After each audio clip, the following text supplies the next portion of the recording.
যে আমার শিক্ষক,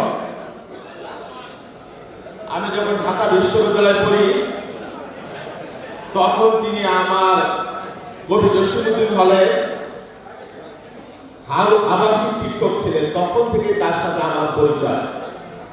তিনি অত্যন্ত দেশপ্রেমিক, প্রজ্ঞাবান একজন শিক্ষক। তখন থেকে আমার স্নেহ করতেন।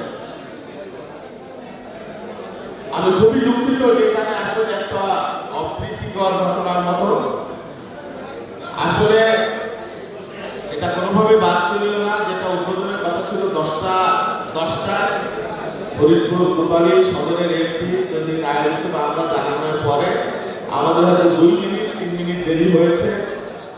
অনুষ্ঠানটা উদ্বোধন হয়ে গেলে সেই জন্য আমরা দুঃখ প্রকাশ করছি। আর এইখানেও আসলে নেতৃবৃন্দ এবং সরকারি কর্মচারী আছেন, তাদের কাছে আমি দুঃখ প্রকাশ করি। একটি বিশ্ববিদ্যালয়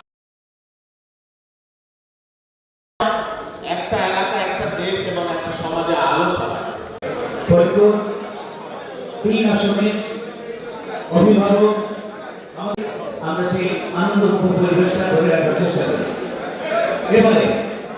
এবারে আমাদের মাঝে দয়া করে আমাদেরকে আপনারা একটু সহযোগিতা করেন এই অনুষ্ঠানকে সামনে থেকে এগিয়ে নিয়ে যাওয়ার জন্য।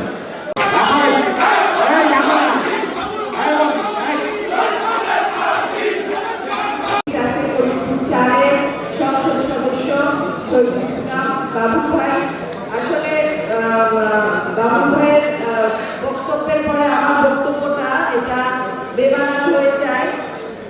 তারপরেও আমি এতটুকু বলতে চাই যে ফরিদপুরবাসীর শিক্ষা প্রসারে আমাদের দল সবসময় অগ্রণী ভূমিকা পালন করেছে বিএনপি, এবং আমাদের নারী শিক্ষায় আমাদের দেশনেত্রী বেগম খালেদা জিয়া যে